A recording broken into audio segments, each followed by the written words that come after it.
এই শোনো না, আমাদের অন্ধবিশ্বাস চ্যানেলটি যারা এখনো সাবস্ক্রাইব করেননি প্লিজ সাবস্ক্রাইব করে দাও। আর অল্প কিছু সাবস্ক্রাইবার হলে 1,00,000 পরিবার হবে। সবাই প্লিজ সাবস্ক্রাইব এবং বেশি বেশি শেয়ার করে দাও প্লিজ। এসব কি বলছেন ছোট চাচি? আমি তো চৌধুরী বাড়িতে তানিকে আনতে গেছিলাম, কিন্তু সেখানেও তো ওকে পাই নাই। চৌধুরী বাড়ি তানি কেমনে থাকবে? তানি তো রেল স্টেশনে তোর জন্য অপেক্ষা করছে। ভাবিরে তো আমি সকাল থেকে কইছি তোরে জানায় রাখতে, ভাবি জানায়নি তোরে? নিজের এবার জোরে চিৎকার দিয়ে মা নিরালা বেগমকে জিজ্ঞেস করছে, মা তুমি এটা কি করলা মা? আমি কি শুনতেছি এসব? তুমি এটা কেমনে করলা মা? নির্ঝরের মা নিরালা বেগম ছেলেকে বলছেন, শোন বাপ, তোর চাচি হইছে একটা আস্তা বেইমান।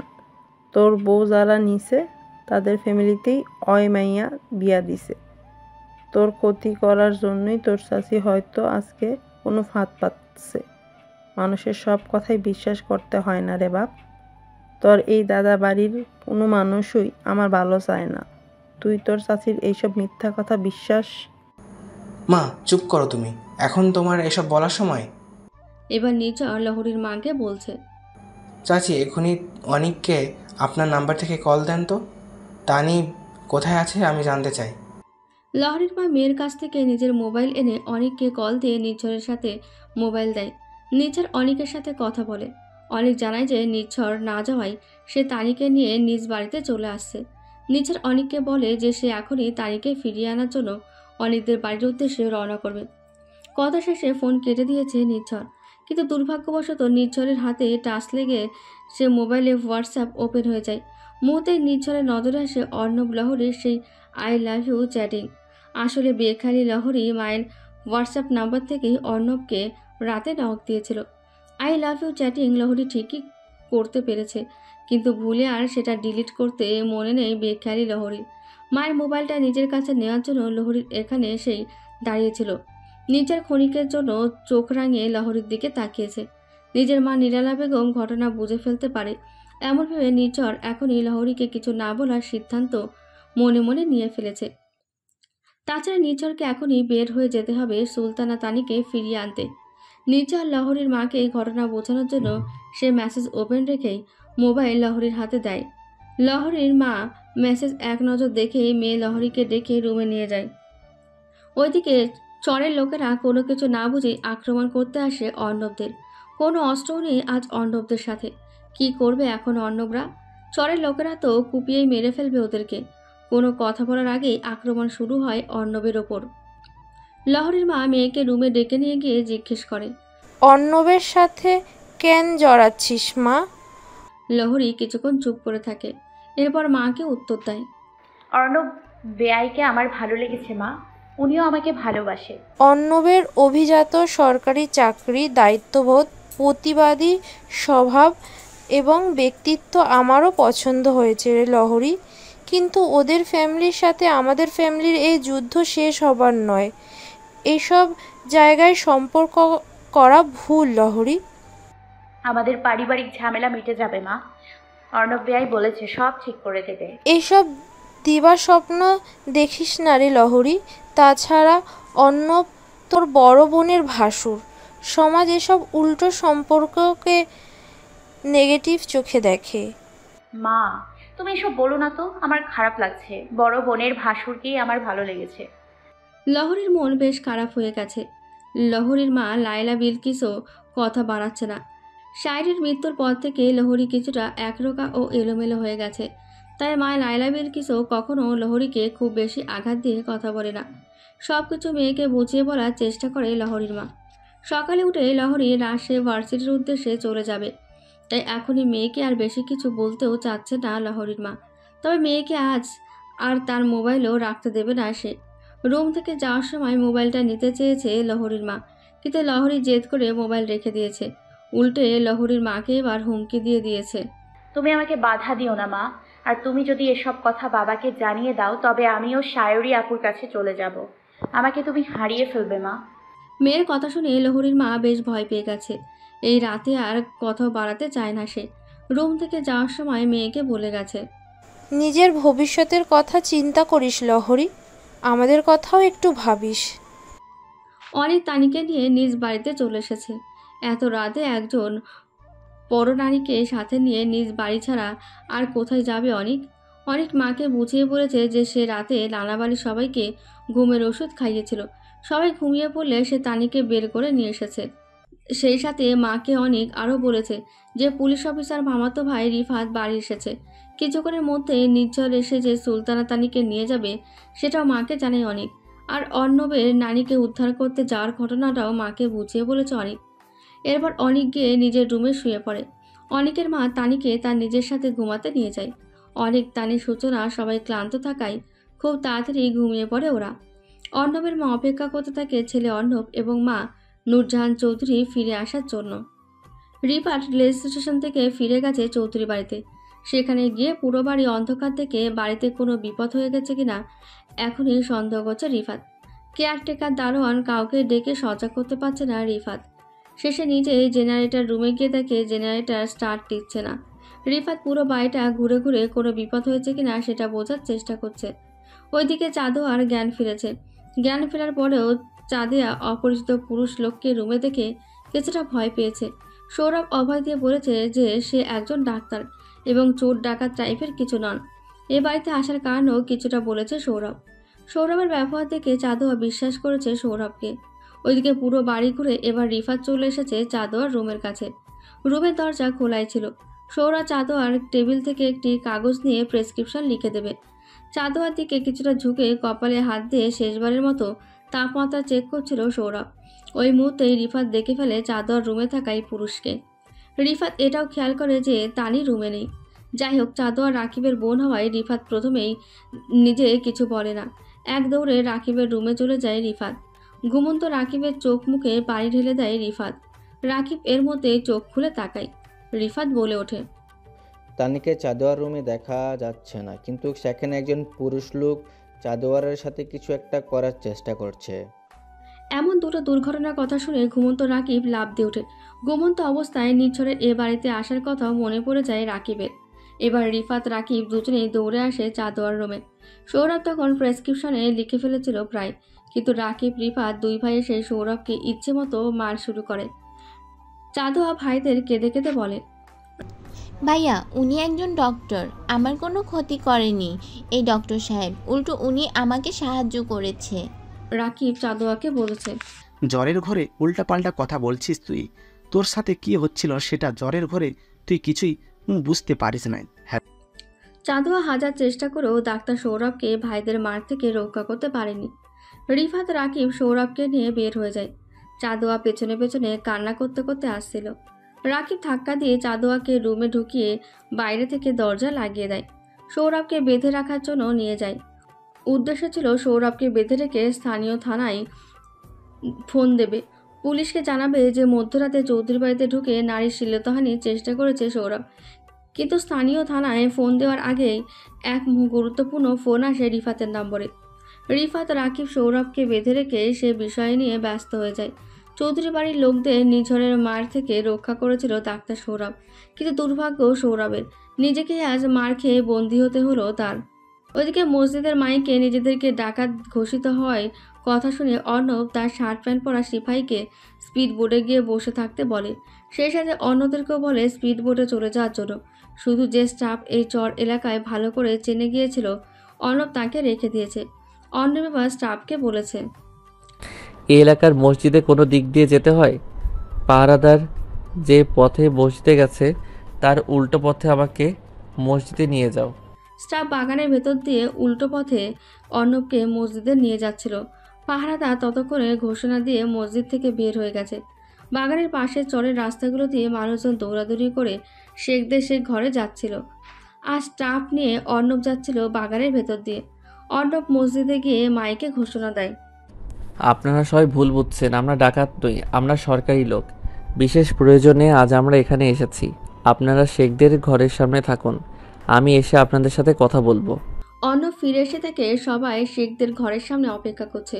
অর্ণবের সাথে যেন চরের লোকেরা ঝামেলা করতে না পারে সেজন্য স্টাফ নিজ দায়িত্ব অর্ণবের আগেই চরের লোকেদের সামনে চলে যায়।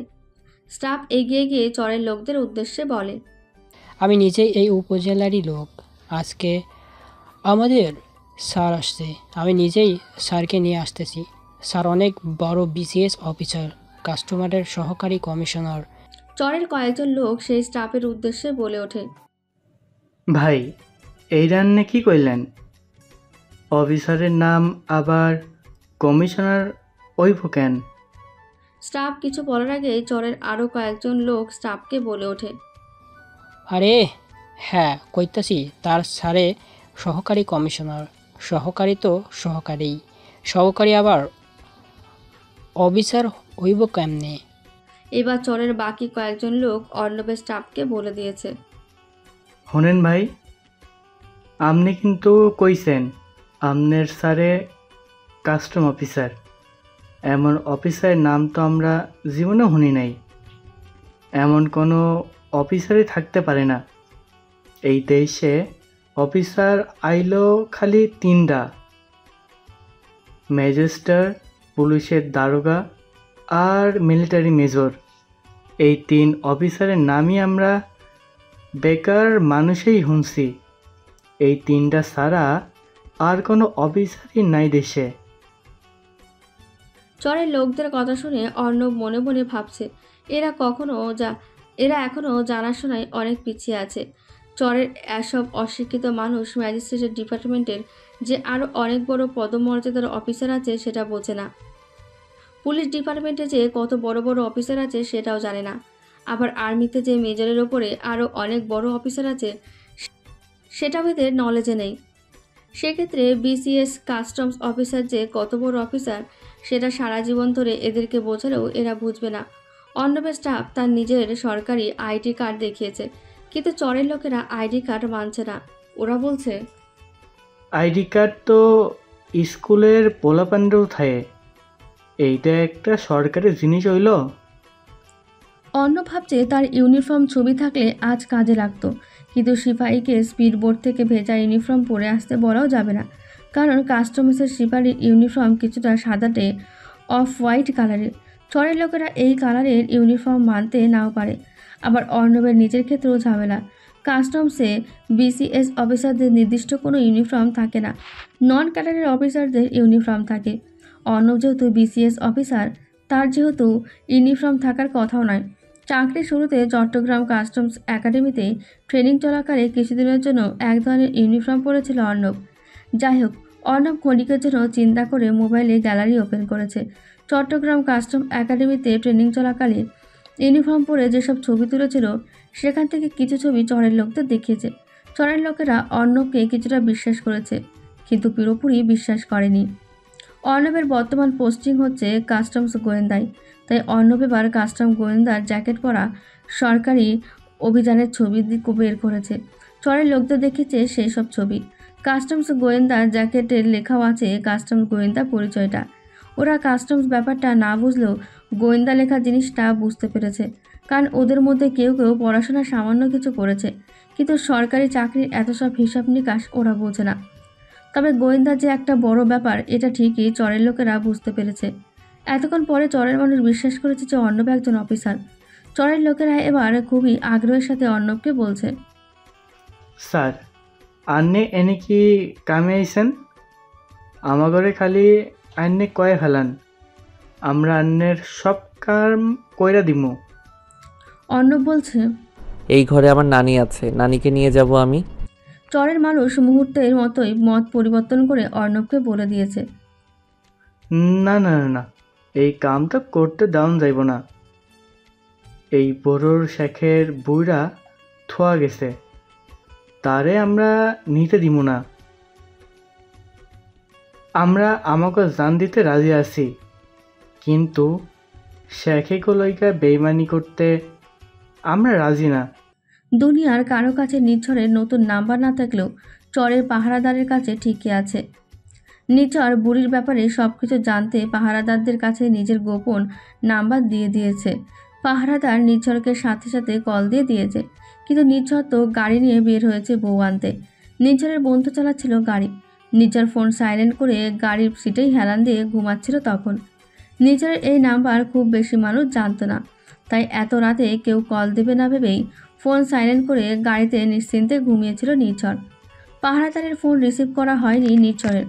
পাহারাদারে নির্ঝরের বাবা চেয়ারম্যানকে ফোন দিতে যাবে, কিন্তু ফোন দেওয়ার আগেই অর্ণব এক কাণ্ড করে বসলো।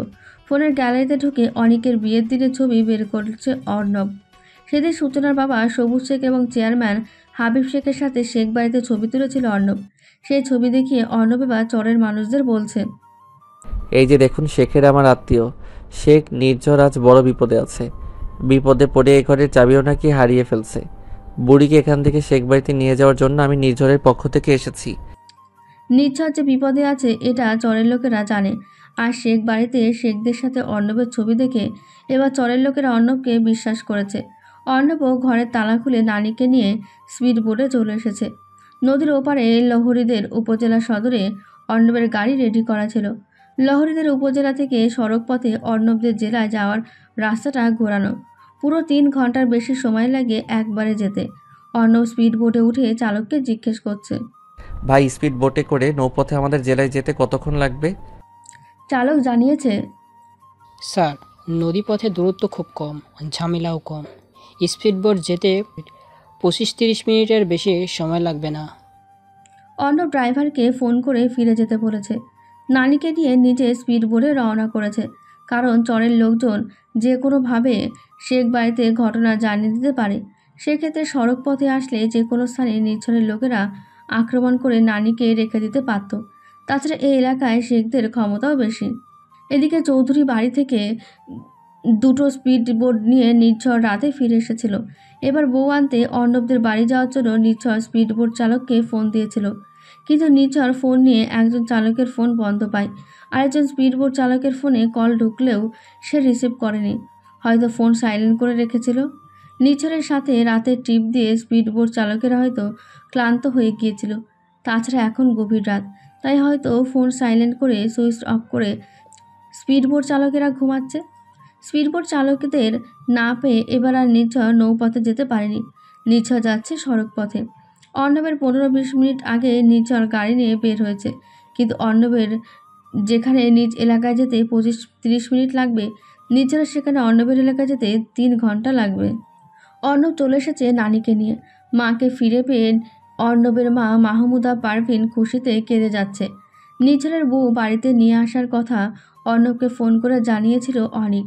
যাই হোক, অর্ণব এবার মাকে জিজ্ঞেস করছে, নির্ঝর শেখের বউ কই মা? অর্ণবের মায়ের ঝটপট উত্তর, বউয়ের জায়গায় আছে। অর্ণব মায়ের কথা শুনে গিয়ে শুয়ে পড়েছে। কিছুক্ষণ পরে নির্ঝর আসে অর্ণবদের বাড়িতে। বাড়ির সবাই ঘুমিয়েছিল তখন। নির্ঝর এসে বেশ কয়েকবার কলিং বেলে চাপ দেয়। বারবার কলিং বেলের শব্দে প্রায় সবাই ঘুম থেকে উঠে যায়। নির্ঝর যে আসবে এটা তো সবাই জানতো। সবাই উঠে আসে নির্ঝরের সামনে। নির্ঝর বলে, তানি কোথায়? রাত তো অনেক হয়েছে, তানিকে ডেকে দিন, আমি ওকে নিয়ে চলে যাচ্ছি। অর্ণবের মা গভীর কণ্ঠে বলে ওঠে, তানিয়াকে আমি আমার বাবার বাড়ি পাঠিয়ে দিয়েছি। অর্ণবের মায়ের কথা শুনে সবাই যেন চরম অবাক হয়। সবাই প্রায় একসাথে বলে ওঠে, তানিকে পাঠিয়ে দেওয়া হয়েছে মানে? অর্ণবের মা আরও গভীর কণ্ঠে বলে ওঠে, অনিকের কাছে আমি শুনেছি রিপাত বাড়ি এসেছে। বাড়ির বাকি লোকদের অবস্থার কথাও আমি শুনেছি। রিপাতকে আমি কল দিয়েছিলাম। ওরা তখন সৌরভ ও শেখকে বেঁধে পুলিশকে খবর দেওয়ার চিন্তা করছিল। তানির কথা শুনে রিপাত আর রাকিব দুজনে এসে মুখ বেঁধে তানিকে নিয়ে গেছে। অর্ণব চিৎকার করে মাকে বলছে, এমন কেন করেছো মা? কেন এমন করেছো তুমি? অর্ণবের মা আরও গম্ভীর কণ্ঠে বলে ওঠে, কোন সাহসে আমার বাবার সাথে প্রতারণা করতে গিয়েছিস তোরা? কোন সাহসে গিয়েছিস বল?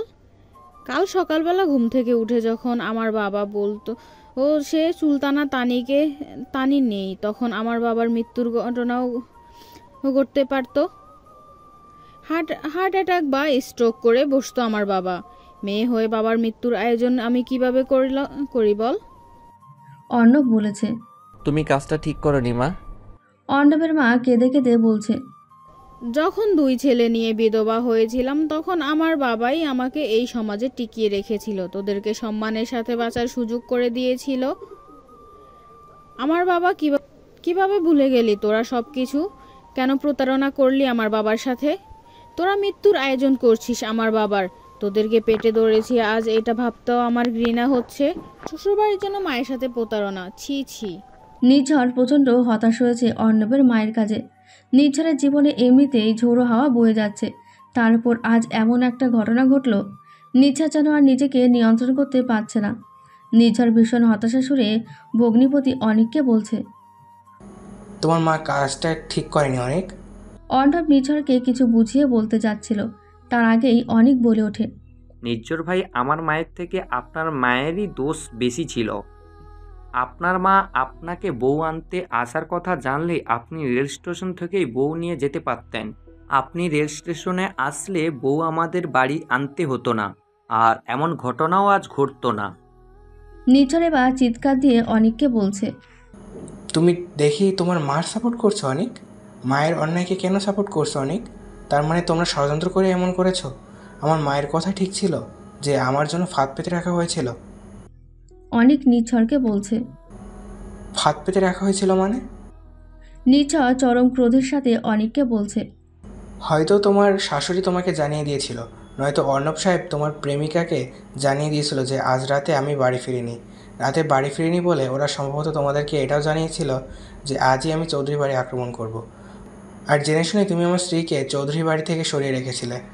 আমি যখন চৌধুরী বাড়ি থেকে খালি হাতে ফিরে গেছি তখন আমার স্ত্রীকে আবার চৌধুরী বাড়িতে ফিরিয়ে দিয়েছো তোমরা। তোমাদের রেল স্টেশনের ব্যাপারটা হচ্ছে একটা নিছক বাহানা।